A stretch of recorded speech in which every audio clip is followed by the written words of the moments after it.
Alright, so I didn't get the McFarlane Dark Knight Trilogy figures in time, so we're going to be doing the McFarlane Batman Arkham City figures.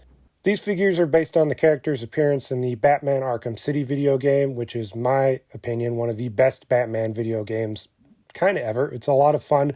You get all the cool Batman villains, a good story, lots of fun little Easter eggs to find, and little Riddler trophies to find as well. So I love the game. I'm super excited whenever they do figures from the game. And so this wave was a must-buy for me. Along with this wave, they also released two individual figures, one of the Riddler and one of the Joker. I got the Joker, but I didn't get the Riddler yet. Some of the photos of him look a little weird, so I'm not 100% sure I want to get him yet. They also did a Walmart exclusive wave where the characters are colored and stylized how they appear in the game's main menu, when there's just like a one individual color that kind of pops from the rest of the other more black and white monochrome colors. I didn't get that one, even though they look kind of cool. I just wanted to stick to this version. So let's go ahead and turn on our detective vision and take a look at the Batman Arkham City wave.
And here we have the McFarlane Arkham City Wave, which altogether is a fairly solid wave.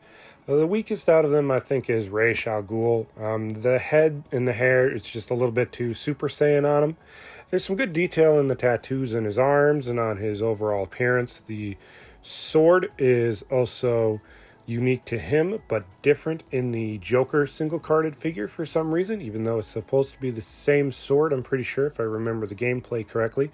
So kind of weird that they would do two different ones for that when it could have just been the same. Also, a weird inconsistency that the collectible card that comes with them is a photo of the toy, while the rest of them are photos of the character renders in the games. Kind of a weird choice. Doesn't really bug me overall, but still is odd. The only other figure I have kind of complaint about is the Penguin figure. His face is just kind of too small, if that makes any sense. Not his head, but his face. The glass bottle that's kind of stuck in his face and his eyes should be a little bit bigger. It's like they shrunk him just to a size too small. So the scaling is off. But otherwise, it's a great figure. I mean, doesn't need to do anything too actiony. He's an arms dealer, businessman, crook, so he doesn't do much already. Kind of wish the hat was removable because he's not wearing it a lot of the times in the game, but otherwise, pretty solid figure. The Batman figure is really good. He's got a lot of great detail. My only other issue is I had some quality control issues on mine around the mask with some paint lines. But otherwise, the sculpt on the mouth and the jaw looks great. I love the way the cape hangs. He's got a lot of good articulation, great poses. The gun doesn't quite fit in his hand right. The handle is a little too thick, which was a weird choice for him to do. But overall, great version of the Batman, great version of him from the game. Now, the best figure in the whole wave has got to be Catwoman, though. She's got a great facial sculpt, great articulation, great posability. The whip works great, sits in her hand well. She's got some great little clawed fingers.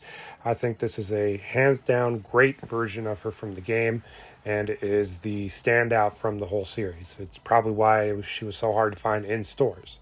Now, the buildable figure is honestly a disappointment, unfortunately. Solomon Grundy should have been a big fig, along with the scales of the Clayface figure or the Killer Croc figure, because he is just too small compared to how he appears in the games. He is almost the exact same height as Ra's and Batman, which is just not proper scaling. He needed to be a big figure. They should have done somebody different for the Build-A-Figure. Probably like one of the one-armed clowns that are a Joker henchman would have made a little bit more sense because those are a bit better scaled as they're just taller human beings and not undead zombies from 50 years ago.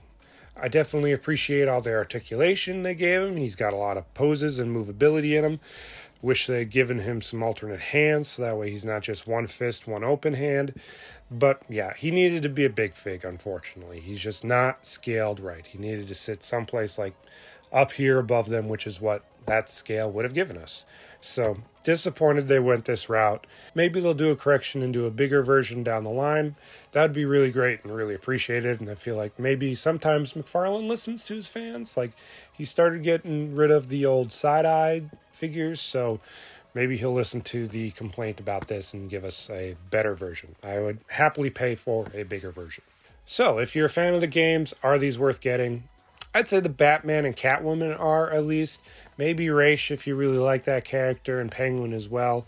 But don't feel the need to head out and grab them all at once. Definitely get Catwoman if you see her, just because she seems to be a hot seller. But you really don't need to build a figure. Grundy is okay, like I said, scaling issues aside, he's solid, but needed to be bigger. All right, next time on my building video, I am building the kind of old buildable figure Yoda. I've had this for a while now. I got him on sale a while ago, but I'm finally putting him together, so we're going to build that guy and check him out. Until then, stay safe. Happy hunting.